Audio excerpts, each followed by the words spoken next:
Hello, and thank you for joining me today. We are going to look at Arithmetic Series. Now this will rely a little bit on our lessons on arithmetic sequences. So if you haven't yet watched those, it'd be a good idea to do that before the Arithmetic Series.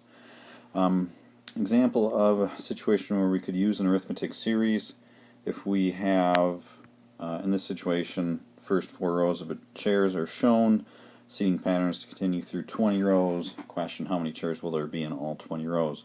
So we could use an arithmetic series in there in order to figure that out. So, of course, you could do it by hand, kind of the long and slow way, just figure out how many are in each row and add them all together. We'll take a look at how we can use a formula for an arithmetic series in order to speed that process up. You may want to pause and just read through this. I'll kind of hit some highlights here. When we talk about a series that's the indicated sum of the terms of a sequence, finite series, like finite sequence, has a first term and a last term. An infinite series continues on forever. So here's an example of a sequence, which is, in this case, this is finite, 6, 9, 12, 15, 18, first term 6, last term 18. And again, that's a sequence, just that ordered list of numbers. Now, a series, what we do is we take that ordered list of numbers and we add those together. We find that sum, and so the sum for that finite series would be 60. Now, we could also have an infinite sequence, 3, 7, 11, 15, dot, dot, dot. And we could turn that into, or find the sum for that infinite series, although in this case, there really wouldn't be a sum that we could find because it would go towards infinity. When we're talking about an arithmetic series, that's the series whose terms form an arithmetic sequence. So this pair here, this would be an arithmetic series formed from an arithmetic sequence. Also an arithmetic series formed from an arithmetic sequence. When a series has a finite number of terms, you can use a formula involving the first and last term to evaluate the sum. So only in those cases I mentioned with that infinite series, you're not going to be able to find a sum there because it's going to continue going up forever and ever. So there is no sum for an infinite arithmetic series. The formula that we have for a finite arithmetic series, I think if you understand the pieces, it's a little bit easier to understand. So if we have a finite arithmetic series, we've got a first term, got some terms in the middle, but there's a last term because it's finite. So what we really do is we add that first and last term together, and we multiply that sum by half of the number of terms. So if we look at this example here, first term was 6, last term was 18. So that sum is 24. And what we do is we multiply that by half of the number of terms. Well, if you count the number of terms, we have 5. So multiply the 24 by 5 halves. Well, half of 24 is 12. So we'd have 5 times 12. Which that total then, or that product, is 60. Well, that's what our sum really is. So that's a quick way to find the sum for a finite arithmetic series. You add the two first and last terms together, and you multiply by half the number of terms. And that's how we figure that out. And you can see it even works in this case where we have 5 terms, so half of that is not going to be a whole number, so it still works. So here's an example they give us. What is the sum of the even integers from 2 to 100? So they really hand us a couple of pieces of information here. They hand us the first term. First term is 2. They hand us the last term. Last term is 100. What they don't tell us is how many terms there are. So some of the even integers from 2 to 100.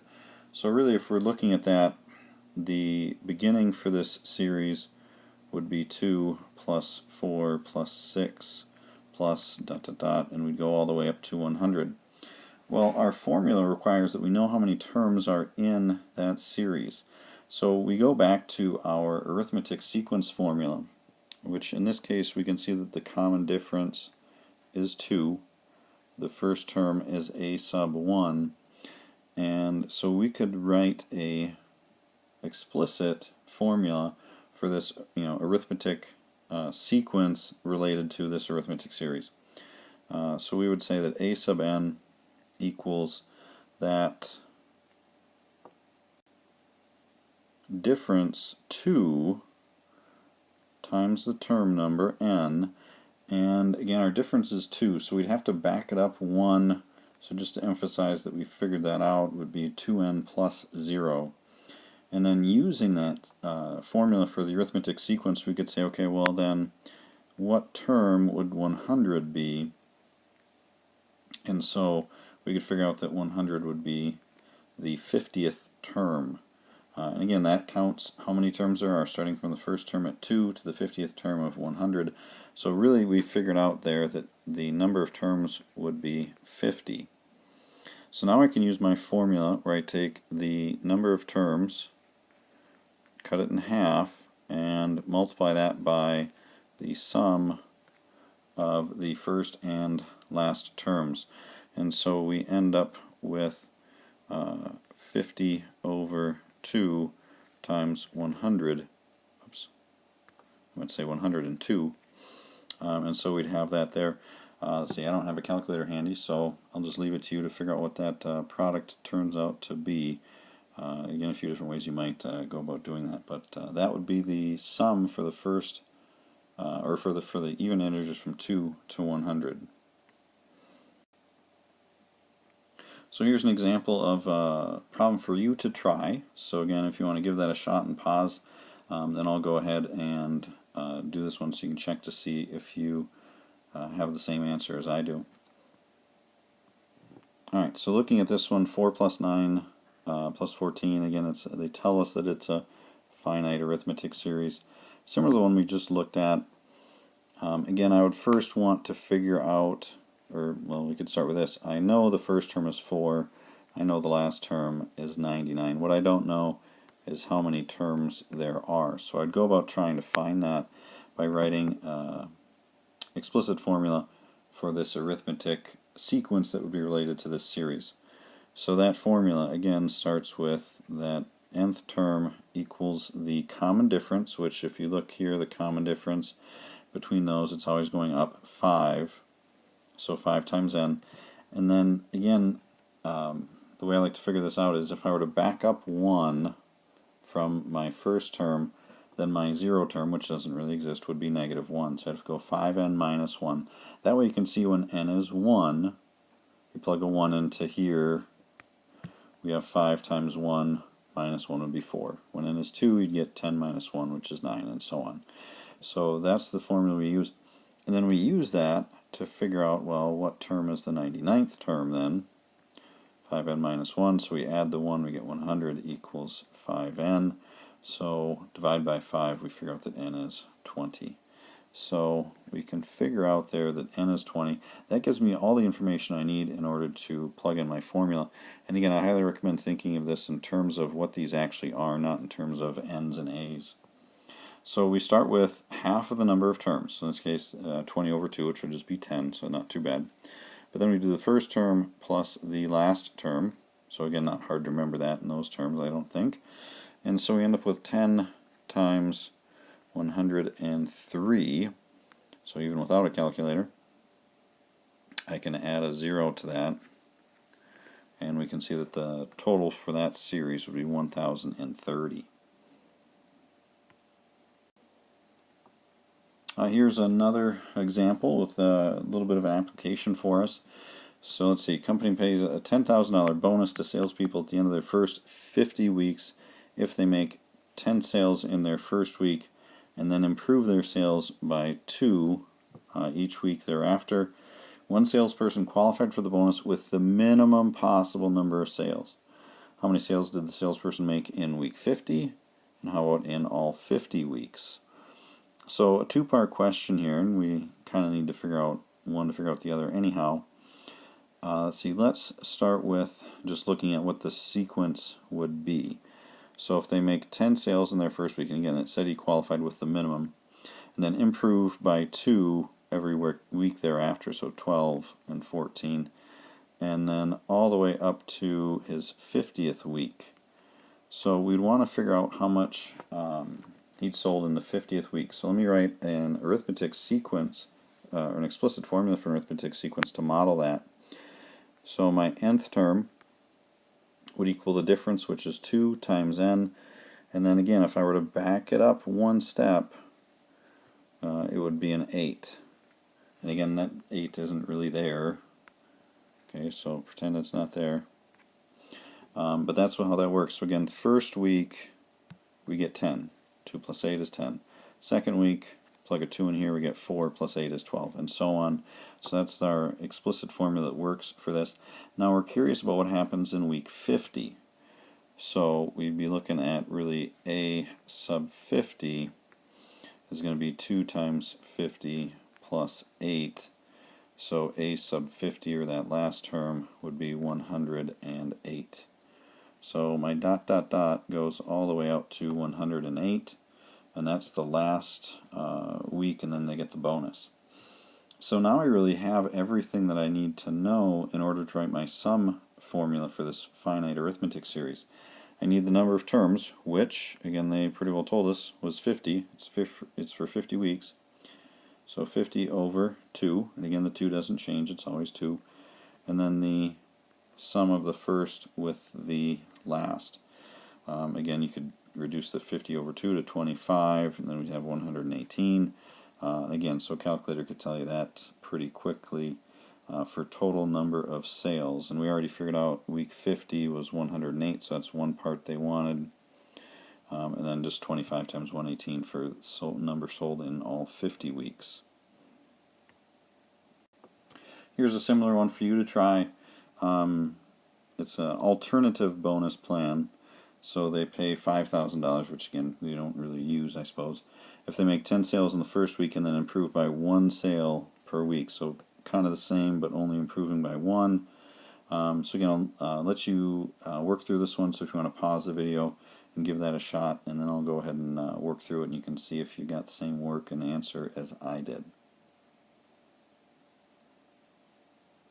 Okay, so we got another salesperson qualified for the bonus with the minimum number of sales. Same question, how many in week 50, how many in all 50 weeks.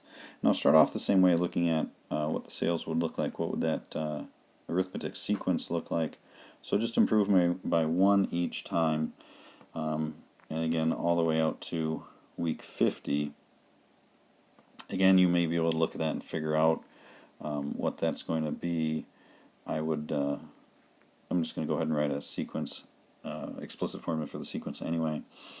And let's see, we'd have to add 9, because if I were to back that up from 10, 1 unit would be 9. So again, that way when I plug 1 in for n, I get 10, 2 gives me 2 plus 9, which is 11, and 3 gives me 3 plus 9, which is 12. And again, I'm just emphasizing the 1 there, because sometimes people don't like when there's nothing there. So that is that. So again, I still need to figure out, well, how many in week 50. So a sub 50 would be 1 times 50, which is 50 plus the 9. Again, you probably knew that already. So 59 sold in week 50. So that actually answers this question right here, conveniently placed. And so then we really have all the information we need for figuring out how many in all 50 weeks. So again, number of terms would be 50. So you cut that in half. And you take the first term, 10, plus the last term, 59. And we come up with 25 times 69. Again, calculator could figure that out pretty quickly to see how many total sales they made in those 50 weeks. So that's that. I know calculators do have some things that they can do in order to help with this, and we use what we call summation notation. So I do want to do a quick note on that. So summation notation looks like this. And for example, the problem we just did with the sales, you would want to do something like an n equals 1 to 50. That shows, again, really the minimum or kind of starting value of n, and then the ending value of n. Now, it doesn't have to start at 1. It can start at 0. It can start at 2. You can do different things with this n. Typically, if I'm writing it on my own, I'm going to start at 1 and go to 50. That's kind of goes along with what we do with our sequences and series. But you will see other things. Again, you kind of just go with what you have. And then besides that, after that becomes really our rule, and it's really the same as our rule for our explicit rule for our sequence. So in this case, we'd have the 1n plus 9, or really just n plus 9. And so this is a rule for finding the terms in that series. Now, and we can put anything in there. This happens to be an arithmetic series, like we just created for the salesperson here. And we can plug in the 1 for n, and get the first term. First term is 10, and we can plug the 50 in for n and get the last term. The last term is 59. And we can see that there's a total of 50 terms. Sometimes that messes people up. Now, 1 to 50 isn't so bad. But again, the way we find that there's 50 terms, if we just have that notation, is we do 50 minus 1, the top number minus the bottom number, and then we add 1. So sometimes we'll mess that up. And again, it's not so bad for 1 to 50 for an n plus a 9. But if it's like an n equals 3 up to an n equals 8, sometimes people do 8 minus 3 and they say there's only 5 terms. There's really 6. 3 to 8, 3, 4, 5, 6, 7, 8. There's really 6 things there. So sometimes people make mistakes there, so don't do that. Nice thing about this is if you've got TI 83 or 84 or higher, there is summation notation in there. The newer operating systems is pretty slick. You type in, you kind of get like a box here for your variable, box here for your first number, box here for your top number, and then a space to put your rule. You do that, hit enter, it's going to give you the answer. And it doesn't have to be arithmetic or even geometric or whatever. You can just type in any kind of sequence, series, rule. Now, if you have to make your own rule, then you have to do that. If they give you a summation notation, the calculator makes it easy enough to just type that in and get the answer. So that is a tool that is available. So if you have questions on that, just let me know. Unfortunately, I'm not really set up to demonstrate that on here. So, but yeah, it's a handy tool. So, well, thanks for watching. If you have questions, again, feel free to let me know.